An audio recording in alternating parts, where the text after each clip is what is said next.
Hello and welcome to week 1 of the course, Whole Brain Training to Superior Mental Power.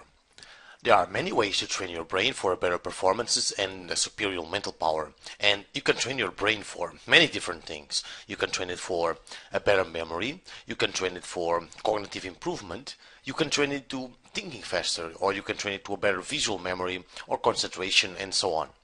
I'll probably do several brain training courses over the next few months since I consider it of extreme importance to develop the maximum potential of your brain. This particular training that you are now watching focuses on a specific brain training, the whole brain training, meaning it focuses on developing both of your hemispheres and integrating them into a functional whole. Of course, there's a lot to be said on this subject, but for now you'll have a good introduction to it while already getting a whole deal of benefits from it. Here are just a few advantages that you can expect from brain training. More mental energy, meaning that you'll be able to do more and different things for longer periods of time that you are doing now. More mental energy will translate into longer periods of concentration, ability to do many different activities and feeling more mentally alive. Have you ever felt numb to live events? With a stimulated brain it can be a lot different. You also have a faster learning process. Whenever you are trying to learn something, it will be easier and faster. And although this course doesn't focus on memory, your memory will inevitably improve. And you also avoid diseases like Alzheimer's or Parkinson's. It's no surprise that stimulating your brain on a daily basis will avoid this kind of brain diseases. You'll also have more possibilities. You won't feel limited to just one area of knowledge or expertise. You'll be able to develop more trainings and capacities than most people. And your thinking will become so much more faster with this whole brain training. The hemispheres will communicate between each other efficiently, allowing you to think quicker than before. And you'll also improve brain function since you'll activate several areas of your brain that you hadn't activated before. There's an important distinction to be made. Brain training is different from the several psychological techniques for optimizing your life and your mind.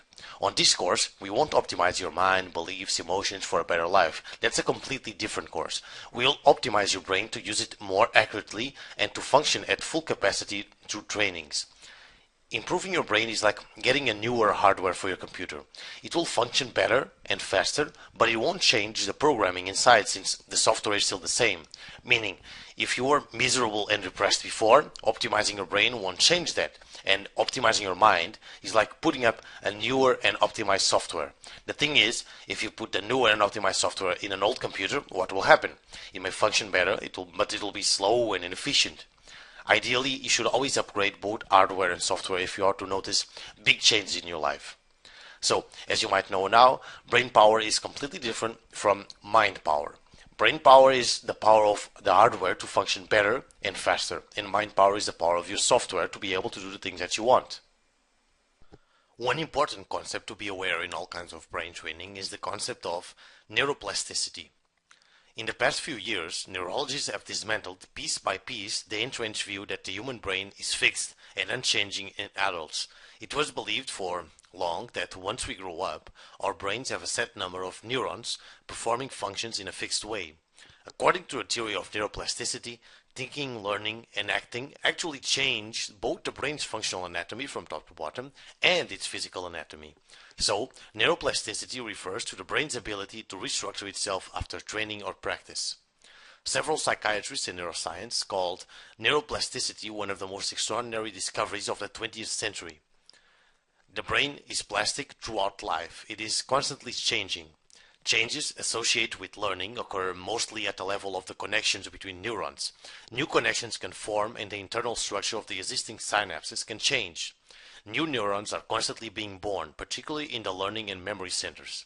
When you become an expert in a specific domain, the areas in your brain that deal with this type of skill will grow. Even thinking can change the brain. One experiment involved a group of 8 Buddhist monks and 10 volunteers who had been trained in meditation for 1 week. All the people tested were told to meditate on compassion and love. 2 of the controls and all of the monks experienced an increase in the number of gamma waves in their brain during meditation. As soon as they stopped meditating, the volunteers' gamma wave production returned to normal, while the monks, who had meditated on compassion for more than 10,000 hours in order to attain the rank of adept, did not experience a decrease to normal in the gamma wave production after they stopped meditating. The synchronized gamma wave area of the monks' brains during meditation on love and compassion was found to be larger than the corresponding activation of the volunteers' brains.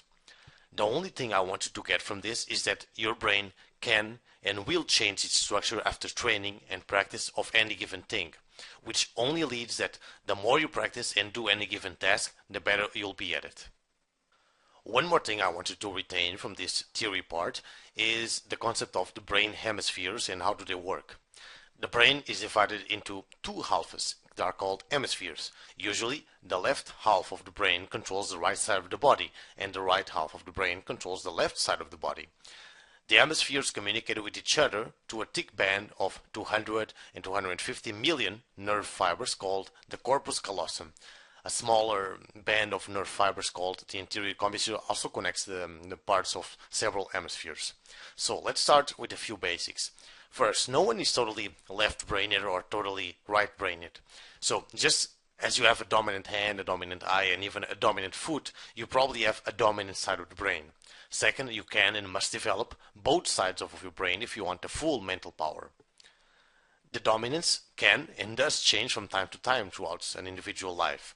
Typically, the pattern is determined in childhood. Your eyes and other body signs indicate the pattern of switching hemispheres. As an example, you may observe that some people fold their arms in different ways, left over right or vice versa. Trying to change the way you fold your arms will quickly demonstrate how comfortable you are with the way you have learned to do it, and any other way will just feel strange. It's important to understand that your brain dominance is a flexible and changeable asset. Although the predominant hemisphere preference changes slowly, taking roughly 9 months to complete a switch from one side to the other, you are able to switch sides with ease in a fraction of a second. The ability to switch hemispheres, to call upon the skills and talents of your appropriate hemisphere at the appropriate moment, is a mark of balance or wholeness individual. Logical responses are the province of the left hemisphere. Creativity and intuition are regarded as right hemisphere skills. Survival of the self is a concern of the left hemisphere. Survival of others, a child, a loved one, or a group, for instance, is a matter for the right hemisphere. Another thing is the left hemisphere is more about analytic thought, logic, language, science and math, and verbal skills, and the right hemisphere is more about holistic thought, intuition, creativity, art and music, and the non-verbal. You can generally estimate how strongly people use their hemispheres by the strength of their gaze when they look into your eyes. So, as you might have guessed it now, the stronger are your neural connections between the hemispheres, and the more developed you'll have each hemisphere, the stronger your gaze will be. This is an important tip for those who are doing or already did the magnetic gaze course. So, on this course, we'll focus a lot on the whole brain training, meaning that we'll develop both sides of the brain, focusing more on your weaker side, as well as creating the necessary connections to synchronize both hemispheres. So now that you know about the hemispheres, and you know that the right hemisphere controls your left side of the body, and that your left hemisphere controls the right side of the body, you know which hemisphere controls your non-dominant hand. Using your non-dominant hand is a great way to stimulate that part of the brain that is not as active as the other one. And there are many reasons to starting to use your other hand. Let's say that you break your arm. Do you want to be incapacitated for months while it heals? It's best to be able to use both equally in case of such an emergency. And also, if you are doing something physically tiring, when one arm gets tired, you can switch to the other, since it's just as good as in the job as the other one. And also, some jobs could be done better and easier if you could use both hands to do it. If you ever sculpted stone or wilted wood with a knife, you know what I mean. There are just certain areas of your sculpture that just can get to the right angle to cut with the hand that you are using. But if you could use your other hand, you could get the knife or the chisel into the right position to work with. But most importantly, it is by using the other hand to do things that you can start to stimulate the other side of the brain that you don't use as often, making it more active and more developed. Michelangelo, Einstein, Tesla, Leonardo da Vinci, Truman were all physically ambidextrous. They could write with left and right hand from left to right.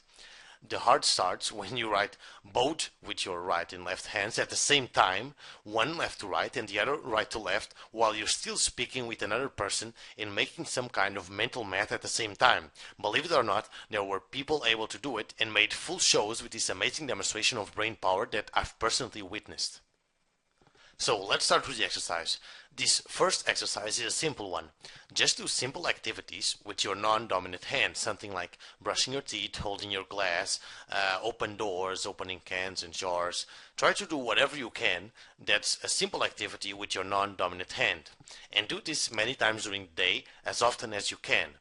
The more you can use your left hand to do simple activities, the better. It might take a little bit of practice at first, but I can assure you that it becomes easier and easier with practice. Remember that you didn't learn to wash your teeth in one day, even with your dominant hand. It took you some time to perfect your practice. This is the same. It will take some time to learn how to do these things with your non-dominant hands, but once you learn it, then it's automatic as you're doing it with your dominant hand. Exercise 2 is called cross-crawling. For full functioning of our bodies, energy and information must flow naturally in a contralateral or a crossover pattern, meaning from left brain to right body, from right brain to left body, flowing without friction from side to side. When you've been in a stationary position for a while, your body's energy flow may shift temporarily to a homolateral energy flow pattern, so you feel physically stumbly and mentally bubbly. This exercise causes the brain to send a signal down the correct channel to reorganize and repattern the energy of the brain by activity. It affords the opportunity to go back to the crawling stage to lock in the correct pattern of energy in the brain. And the more a person needs this cross crawl, the more difficult it will be for a person to perform it.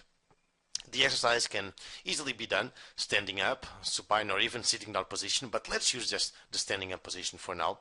Put both legs straight and place both arms down at the sides. Raise and elevate the right arm above the head. At the same time, raise the opposite leg, bending the knee. Repattern by turning the head towards the raised arm. Then straighten the head as the arm and left leg comes down. Repeat procedure with the left arm and the opposite right leg, turning head towards the raised left arm. Breathe in as the arm and leg raise. Exhale as the arm and leg come down. Do it in a series of 24 movements, 12 right and 12 left. You can just visualize marching. Exercise 3 is called Hemispheric Sync 1. This is the first hemispheric syncing exercise. Maybe it will be extremely easy for you, or maybe it will be harder. Who knows? This all depends on how well your hemispheres are already synchronized. The less they are, the harder this exercise will be for you. But I must write here an introductory exercise to start with the basics for everyone. To make it easier, only do this after you do the cross-crawling exercise. So, the exercise is use your left hand to do an imaginary circle in your chest, while at the same time you tap your head with your right hand. Do it for 1 minute, then change the direction of the circle, meaning if you were circling clockwise, do it now counterclockwise. Do it for 1 minute more. Then switch hands. Use your right hand to circle the chest and your left to tap in your head. Do it for 1 minute, then change the direction of the circle and do it for 1 minute more. The exercise will be over by then. You'll probably realize that it's easier in some ways than others. So it's even more imperative that if you increase your practice with the ones that are harder for you to really work your brain. Doing both the cross-crawling and the hemispheric sync exercise is a great way to start a practice session of some musical instrument or painting class or even dancing. Try it. This is an easy exercise, but it's important to do. And it's important to do this exercise from memory and not from copying. Just take a sheet of paper and start to write the alphabet backwards. You've learned the alphabet on the first grade, now you simply have to write it backwards, but without looking at it. The first time it will be difficult, and you'll probably make mistakes, but don't look or copy or take too long to think it out. Write it backwards at a fairly even speed, regardless of how slow your speed might be, always do it from memory. In 10 or 20 attempts, you'll do it easily, but write it 50 times to really master it. This exercise is just to help you change the way your brain thinks about ordinary things while training it to make it just a little bit harder. Okay, so here is a summary for this week's lesson. First, exercise number one, with using the non-dominant hand for simple tasks. You do it all the time. Whenever you have a simple task that you can achieve with your left hand, you use your left hand. Just be conscious about it and do it whenever you can.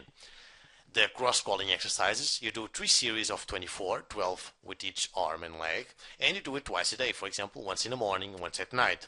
And exercise 3, Hemispheric Sync 1, you do it for 4 minutes, the whole sequence that I told you about. And you also do it twice a day, for example, after the cross-crawling exercise. So, and this is it for this week. Practice, do the exercises, and I'll see you in a week.